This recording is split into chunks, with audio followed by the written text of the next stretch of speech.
निशा और अभिषेक की मुलाकात कॉलेज के पहले दिन हुई थी।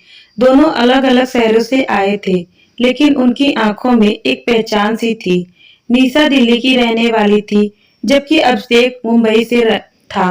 कॉलेज का पहला दिन हमेशा खास होता है और उस दिन पूरा कैंपस नए युवकों से खचाखच भरा था।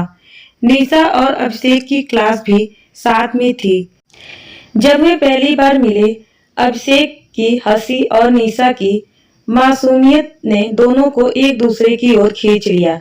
पहले कुछ हफ्ते केवल पढ़ाई, पेशेवर बातें और सामान्य दोस्तों की तरह गुजरे, लेकिन धीरे धीरे उनके बीच की दीवारें गिरने लगी। कॉलेज के प्रोजेक्ट में काम करते हुए वे दोनों अक्सर लाइब्रेरी में एक दूसरे से मिलते।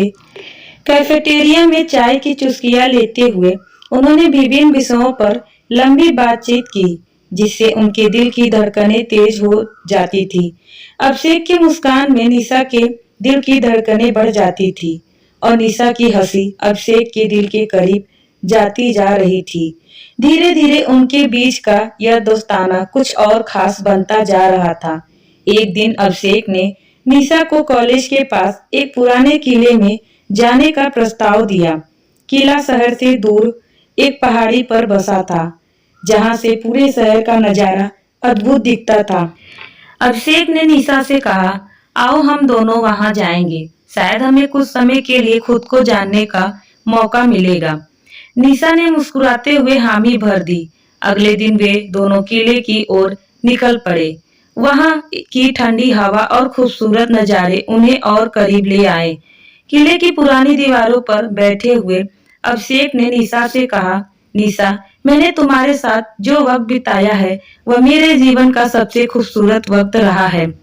क्या तुम मेरे साथ पूरी जिंदगी बिताने के लिए तैयार हो? निशा की आंखों में आंसू थे, लेकिन वे खुशी के थे। उसने कहा, हाँ अभिषेक, मैं भी तुमसे बहुत प्यार करती हूँ। तुम्हारे बिना मेरी जिंदगी अधूरी है। उनके प्यार की कहानी पूरे कॉलेज में फेमस हो गई। सब उन्हें आदर्श मानते थे। एक दूसरे की साझेदारी और संपर्क ने उन्हें और मजबूत बना दिया। कॉलेज खत्म होने के बाद अभिषेक और निशा के साथ में अपना करियर बनाने का फैसला किया। उन्होंने एक छोटी सी कंपनी शुरू की और धीरे धीरे इसे सफल बना दिया। अभिषेक के पिता मुंबई में एक बड़े बिजनेसमैन थे, जबकि निशा का परिवार एक छोटे से शहर में रहता था। अभिषेक के माता पिता ने निशा को स्वीकारने में थोड़ी हिचक दिखाई दी। उन्होंने माना कि उनकी पारिवारिक स्थिति और निशा की पारिवारिक स्थिति में बहुत बड़ा अंतर था, पर अभिषेक अपने माता पिता को समझाने में कामयाब रहा कि प्यार की स्थिति या स्थायित्व को नहीं देखता। आखिरकार अभिषेक के माता पिता ने अपने बेटे की खुशी को देखा और निशा को खुली बाहें में अपनाया। शादी का दिन तो सजी धजी महाकाव्य की तरह था। सुंदर सजी हुई मंडप, दोस्तों और परिवार का समागम और हंसी मजाक से भरी हुई रात, सबकी आंखों में खुशी थी। लेकिन सबसे ज्यादा खुशी अभिषेक और निशा की आंखों में थी। उनकी शादी के दिन पूरे शहर में चर्चा का विषय बन गया।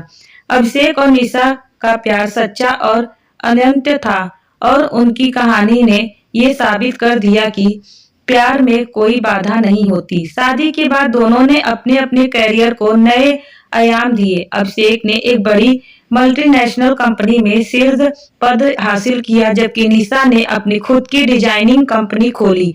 वे दोनों अपने जीवन में जितने भी उतार चढ़ाव आए उन सभी से मिलकर सामना किया और हर दिन उनका प्यार और गहरा होता गया। बिजनेस और पारिवारिक जिम्मेदारियों के बीच में भी उन्होंने कभी अपने प्यार को कम नहीं होने दिया। अभिषेक जब ऑफिस से थके हुए घर आते थे तो निशा उनके लिए हमेशा ताजी भरी चाय लेकर हाजिर रहती और निशा की कंपनी में जब कभी भी कोई नई डिजाइन बनती वह सबसे पहले प्रोडक्ट अभिषेक को ही भेंट करती। एक बार उन्होंने एक खास जश्न मनाने का फैसला किया। उनकी शादी की 5वीं वर्षगांठ पर अभिषेक ने निशा को उनकी कॉलेज के पास वाले पुराने किले में फिर से ले जाने का प्रस्ताव दिया। इस बार किला और भी खूबसूरत लग रहा था। अभिषेक ने पैसे खर्च करके उसी जगह एक छोटा सा डिनर अरेंज किया कराया था। डिनर के बाद अभिषेक ने निशा से फिर से एक बार वही सवाल पूछा, निशा क्या तुम मेरे साथ पूरी जिंदगी बिताने के लिए तैयार हो? और निशा ने फिर वही जवाब दिया, हाँ अभिषेक, मैं भी तुमसे बहुत प्यार करती हूँ। उनकी कहानी सिर्फ एक रोमांटिक कहानी नहीं थी, बल्कि एक प्रेरणादायक यात्रा थी जिसमें सच्चे प्यार और संपर्क की शक्ति को दिखाया गया। कैसी लगी स्टोरी हमें कमेंट में जरूर बताइएगा, और अच्छी लगी हो तो हमारे चैनल को सब्सक्राइब, वीडियो को लाइक शेयर करना मत भूलिए। फिर मिलती हूँ एक ऐसी ही कहानी के साथ, तब तक के लिए धन्यवाद।